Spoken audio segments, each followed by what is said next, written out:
আজকে একটা আমাদের মানে নির্বাচক মণ্ডলীর একটা বৈঠক ছিল তামিম ইকবালের সঙ্গে। সেই বৈঠকটা খুব সুন্দরভাবে আন্তরিকভাবে হয়েছে। বেশ কিছু ব্যাপার নিয়ে আমরা খোলামেলা আলোচনা করেছি এবং ক্রিকেট নিয়ে কথা হয়েছে। দ্যাটস ইট, যা হয়, বিকজ আমরা নির্বাচক হলেও বেসিক্যালি সবাই এক্স ক্রিকেটার এবং তামিমের সঙ্গে বর্তমান পরিস্থিতি, Bangladesh cricket, national team, BPL সব কিছু নিয়ে আমরা আমাদের একটা খোলামেলা আলাপ আলোচনা হয়েছে।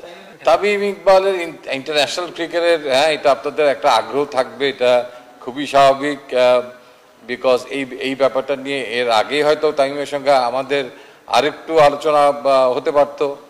তো যাই হোক, সামনে আমাদের একটা বড় ইভেন্ট আছে, আলোচনা হয়েছে, বাট কোনো আলোচনায় কিন্তু সঙ্গে সঙ্গে একটা সিদ্ধান্ত ওই মুহূর্তেই উপনীত হওয়া যায় না, বিকজ এটা অনেক একটা বড় ডিসিশন।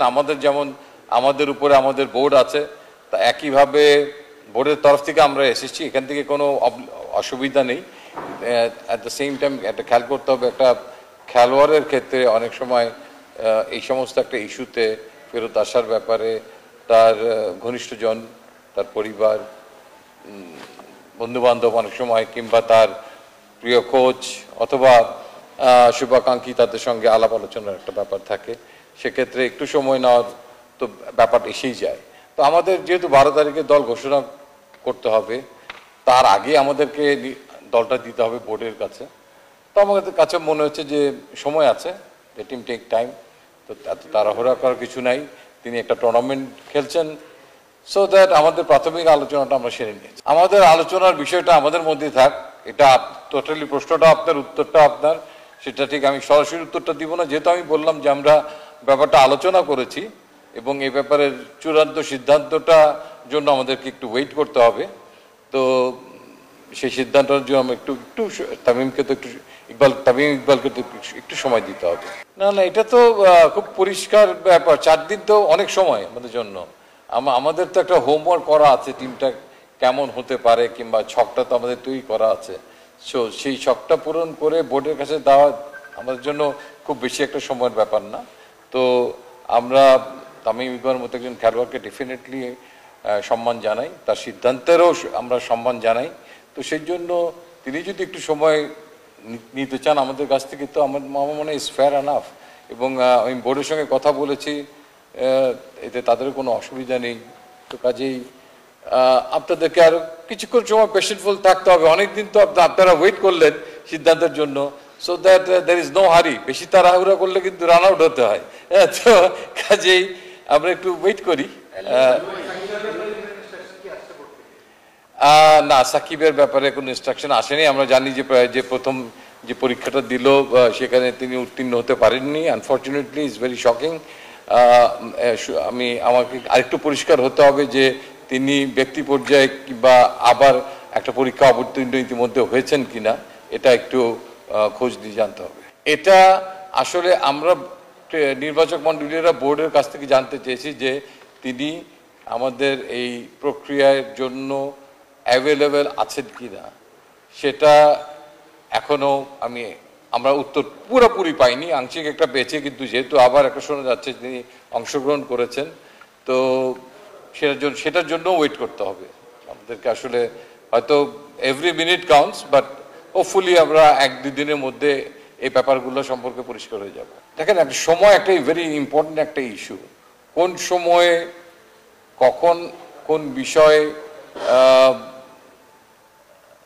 এইরকম একটা ইস্যুর ব্যাপারে আমার মনে হয় যে আমার জায়গায় যাকে নিয়ে আমরা কথা বলছি, তামিম ইকবাল, আসলে তার মুখ থেকে শোনা কিংবা তার কাছ থেকে বক্তব্যটা ইজ ভেরি ইম্পর্টেন্ট। আশাটা আমার মনে হয় যে just we have to wait, হয়তো আরো দিন 2-1 আমাদের একটু ওয়েট করতে হবে। পক্ষে আমরা যদি চেতাম সময়, আমার বিশ্বাস তামিম ইকবালও দিতেন। আবার তামিম ইকবাল যদি সময় চায় আমাদেরও দিতে কোনো অসুবিধে নেই, যেহেতু সময় আমাদের হাতে আছে। আর at the same time Shakib Al হাসানের ইস্যুটাও আমাদের জন্য ইম্পর্টেন্ট। তার জন্য যেহেতু আমাদেরকে অপেক্ষা করতে হচ্ছে এই ব্যাপারটার জন্য, তো কাজেই এখানে সময় আমার মনে কোনো বড় ফ্যাক্টর না। আমরা নির্দিষ্ট সময়ের মধ্যেই আমাদের কাজটা সম্পাদন করতে পারবে। ক্যাপ্টেনের সঙ্গে আমরা সবসময় কথা বলি, বাট এইবার আমাদের সঙ্গে তামিম ইকবাল যখন কথা হয়েছে সেখানে ক্যাপ্টেন ছিল না, শুধু আমরাই কথা বলেছি। আর দল গঠনের একটা প্রাথমিক পর্যায়ে ক্যাপ্টেনের সঙ্গে আমাদের মত বিনিময় হয়, সেই মত বিনিময়টা পর্বটা আমরা সেরে রেখেছি, আজকেই সেরে নিয়েছি ইনফ্যাক্ট। তামিম ইকবালকে দেশের কে না চায়, সবাই চায়, আই বিলিভ আপনিও চান।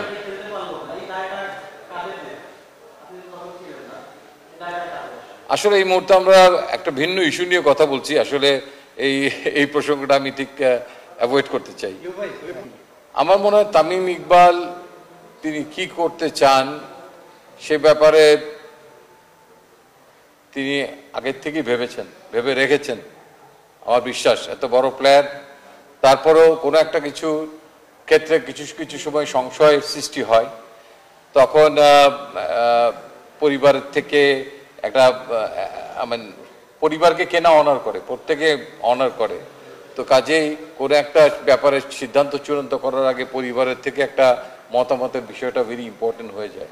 আমি এখন যদি একটা স্টেটমেন্ট দিই এটা একটা ঘোষণার মতো হয়ে যাবে তামিম ইকবালের পক্ষে। তো আমি ব্যক্তিগতভাবে চাইবো যে এই ঘোষণাটা ফেরত আসা অথবা না আসা, আপনারা যে দোদুল্যমান অবস্থায় আছেন সেটা তামিম ইকবালের কাছ থেকেই আসুক, এবং তিনি যেহেতু তার পরিবারের থেকে দূরে আছেন, এই মুহূর্তে সিলেটে আছেন, চিটাগংয়ে তার পরিবার থাকে, তো সে কারণেই আমার মনে হয় যে is a very fair call.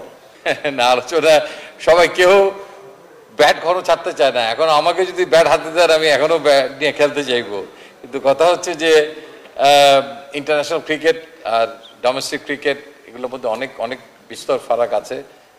তারপর একটা খেলোয়াড় একটা বয়সের এমন সন্ধিক্ষণে চলে আসলে তখন তাকে অনেক কিছু চিন্তা করতে হয়। তো আমার মনে হয় যে, এবং একটা আমরা সবাই জানি যে একটা কিছুদিন ধরে তামিম ইকবাল ইন্টারন্যাশনাল ক্রিকেটের সঙ্গে নাই, তো কাজেই একটা মিটিংয়ে এসেই আমরা একদম সব সিদ্ধান্ত ক্লোজ করে ঘোষণা দিয়ে দিলাম, ঠিক সেই অবস্থায় বোধহয় ইস টু আর্লি হয়ে যায়, অনেক বেশি তাড়াহুড়া হয়ে যায়। আসলে কোনো কিছু স্টেবল করে একটা কিছু বলা আমার মনে হয় অনেক যুক্তিসঙ্গত। আপনাদেরও হয়তো কিছু প্রসঙ্গ থাকবে, আমাকেও পাবেন ভবিষ্যতে, তামিম ইকবালকেও পাবেন ভবিষ্যতে। সো এই মুহূর্তে আমি বলবো যে জাস্ট যেহেতু দল দিতেই হবে 12 তারিখে, তো তার আগে হয়তো 11 তারিখে হয়ে যেতে পারে দল, তো এতটুকু সময় আই থিঙ্ক আপনারা একটু কষ্ট করে ধৈর্য ধরে অপেক্ষা করেন। আপনার কাছে কি মনে হচ্ছে যে he is not fit enough? উন্নত খেলছে ন্যাশনাল টিমে, তামিম ইকবালের মতো খেলোয়াড় যিনি নাকি আপনি এনসিএল খেলছে, আপনাদের মতো যারা প্রশ্নটা করলেন তাদের জন্যই বলছি, বিপিএল খেলছে, সো দ্যাট তার যোগ্যতা নিয়ে কোনো সংশয় নেই। তার ফেরাটার জন্য আমরা সবাই মুখিয়েছিলাম যে তিনি ফিরতে চান কিনা, এবং any time he is definitely he is most welcome from our part. Still, so far, our observation, him with bat and ball into the field, so he's always welcome.